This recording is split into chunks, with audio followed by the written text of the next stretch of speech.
Kisah Gus Dur kecil yang sangat aktif pernah diikat di tiang bendera oleh ayahnya. Nama Gus Dur amat populer di Indonesia dan bahkan juga luar negeri. KH Abdurrahman Wahid, nama panjangnya, adalah Presiden keempat RI. Gus Dur juga pernah mengemban amanah prestisius, Ketua Umum PBNU. Tak hanya sekali, Gus Dur merupakan ketum 3 kali berturut-turut. Gus Dur merupakan sosok yang cerdas. Dia mampu melihat sesuatu dengan beragam perspektif. Maklum, Gus Dur juga menguasai berbagai bidang ilmu sekaligus. Masa kecil, Gus Dur juga spesial. Dia bocah nakal, tapi cerdas. Saking nakalnya, satu ketika Gus Dur sampai diikat di tiang bendera oleh ayahnya, KH Wahid Hasyim. Berikut ini adalah potret masa kecil Gus Dur sebagaimana ditulis oleh Aros Mahasantri di Ponpes Tebuireng. Dikutip dari laman tebuireng.com. Masa kecil Gus Dur.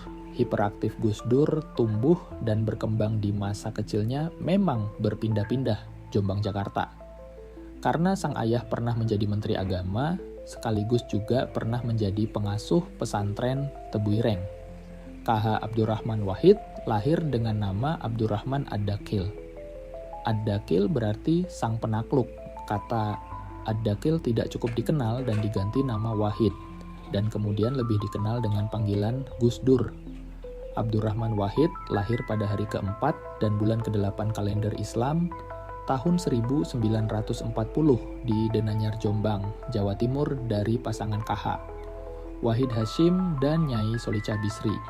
Terdapat kepercayaan bahwa ia lahir tanggal 4 Agustus, namun kalender yang digunakan untuk menandai hari kelahirannya adalah kalender Islam, yang berarti ia lahir pada 4 Syakban, sama dengan 7 September 1940. Sejak kecil Gus Dur dikenal sebagai anak yang aktif, bahkan hiperaktif, tidak bisa diam, dan bandel. Baik di Denanyar maupun di Tebuireng, Gus Dur sering berbuat ulah, jahil, dan merepotkan. Tahun 1944, Gus Dur pindah ke Jakarta karena sang ayah diminta menjadi ketua pertama Majelis Syuro Muslimin Indonesia, Masyumi. Tahun 1945 pasca kemerdekaan, keluarga Gus Dur kembali ke Jombang. Namun tahun 1949 setelah perang melawan Sekutu selesai, kembali lagi ke Jakarta karena ayahnya, Kiai Wahid, diangkat menjadi Menteri Agama RI. Tulis Aros di laman tebuireng.com. Pada tahun 1952, ketika berumur 12 tahun, saking aktif dan semaunya, Gus Dur pernah mengalami 2 kali patah tulang lengan. Pertama kali, lengannya patah karena terjatuh dari pohon akibat dahan yang dia injak patah. Kemudian, Gus Dur juga hampir kehilangan tangannya untuk kedua kali dalam satu masa usia. Kisahnya, waktu itu Gus Dur mengambil makanan dari dapur, lalu memakannya di atas pohon besar. Karena keenakan di atas pohon sampai tertidur lalu menggelinding dan terjatuh ke bawah. Greg Barton dalam ingatannya soal Gus Dur menceritakan dalam bukunya biografi Gus Dur, waktu itu dia mengalami patah tulang serius sehingga tulang lengannya menonjol keluar. Dokter pertama yang merawatnya khawatir kemungkinan dia akan kehilangan tangannya. Beruntung, karena kecekatan dokter, tangannya bisa disambung kembali. Akan tetapi, pengalaman ini hampir tak berpengaruh terhadap dirinya, karena Gus Dur kecil tetap kurang berhati-hati dan selalu bertindak impulsif. Kisah Gus Dur yang diikat di tiang bendera olehnya perilaku Gus Dur yang bandel itu, kadang membuat sang ayah yang sangat sabar itu juga harus berlaku tegas. Kadang-kadang, Dur kecil diikat dengan tambang di tiang bendera di halaman depan sebagai hukuman buat leluconnya yang terlalu jauh atau sikapnya yang kurang sopan saat sekolah di Sekolah Menengah Ekonomi Pertama (SMEP). Gus Dur juga pernah tidak naik kelas karena sering bolos. Saat ditanya alasannya, mengaku tidak punya teman yang mengerti jalan pikirannya sehingga malah sekolah akhirnya bolos. Tapi bolosnya tidak kemana-mana dan mudah dicari sebenarnya, yaitu di Perpustakaan Jakarta. kadang juga bermain bola, olahraga kegemarannya. Alhasil Gus Dur tidak naik kelas. Oleh ibunya, Gus Dur dipindahkan ke Krapyak Jogja, diasuh oleh KH Ali Maksum. Tapi lagi-lagi, jiwa-jiwanya yang pemberontak tidak cocok dengan peraturan pesantren yang ketat. Gus Dur minta izin kepada ibunya untuk sekolah dan kos di luar pondok. Pada akhirnya, dia kos di daerah Kauman, di lingkungan sekitar Keraton Yogyakarta. Gus Dur remaja tinggal di rumah Haji Junaid, seorang tokoh organisasi Islam Muhammadiyah. Haji Junaid merupakan sahabat dekat Wahid Hasyim, ayah Gus Dur saat nyantri di Tremas Pacitan. Benar saja, sejak kos di luar pondok itu, Gus Dur semakin giat belajar. Tapi, di balik kenakalan dan kabandelannya, Gus Dur adalah sosok anak yang tumbuh sangat cerdas. Gus Dur kecil juga dikenal sebagai pecandu buku bacaan. M. Hamid dalam bukunya berjudul Gus Ger, Bapak Pluralisme and Guru Bangsa, mengisahkan soal hobi membaca Gus Dur. Hamid mengutip buku Beyond the Symbols, Jejak Antropologis Pemikiran dan Gerakan Gus Dur. Dalam buku itu dikisahkan beberapa kali Gus Dur ditegur oleh ibunya soal kebiasaannya membaca buku yang terlalu.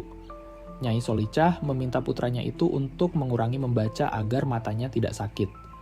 Gus Dur saat itu baru berusia 10 tahun dan sudah membaca novel-novel dengan tingkat sastra tinggi.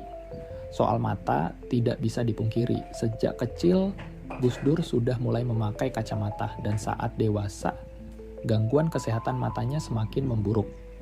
Gus Dur memang maniak membaca, dia benar-benar memanfaatkan perpustakaan pribadi ayahnya. Sudah dilahap semua dan merasa kurang, ia kerap berkunjung ke perpustakaan umum di Jakarta. Pada usia itu, dia sudah akrab dengan buku-buku serius dari filsafat, cerita silat, sejarah, hingga sastra. Menguasai multibahasa sejak remaja, sejak duduk di Sekolah Menengah Ekonomi Pertama, SMEP, Gus Dur sudah menguasai bahasa Inggris.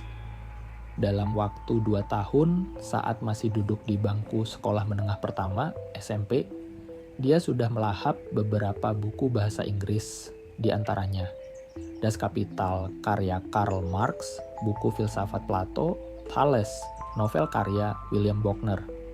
Adapun karya sastra yang dia baca di antaranya karya Ernest Hemingway, John Steinbeck, dan William Faulkner. Dia juga tuntas membaca beberapa karya Johann Huizinga, André Malraux, Ortega Y. Gasset, dan beberapa karya penulis Rusia seperti Pushkin, Tolstoy, Dostoyevsky, dan Mikhail Sholokhov. Kecerdasan, pikiran yang liar, dan kritis itulah yang membuat Gus Dur tumbuh menjadi pribadi yang penuh semangat dalam mendobrak tatanan. Dalam Orde Baru, Gus Dur menjadi orang yang sangat ditakuti oleh rezim, hingga berkali-kali terancam keselamatannya. Sang istri, Sinta Nuriyah, malah yang terkena. Sampai masa reformasi saat menjadi presiden, Gus Dur juga suka melawan arus. Seperti gonta-ganti pejabat pembantu presiden, konflik dengan Polri memunculkan wacana dekret membubarkan DPR, hingga dimakzulkan dari kursi RI 1. Kita mungkin percaya bahwa apa yang dilakukan Gus Dur demi dan hanya demi bangsa ini. Bangunan pemikirannya tidak sesederhana yang kita pahami, sangat rumit dan bombastis. Namun, karena itu tak semua orang mampu menerjemahkan alur pemikirannya. Bahkan cenderung dianggap ngawur dan destruktif. Gus Dur memang tetaplah Gus Dur, keinginannya sangat kuat dan tidak goyah. Sering dikatakan Gus Dur soal para musuh-musuh politiknya, memaafkan si iya, tapi lupa si enggak. Al-Fatihah untuk guru bangsa ini.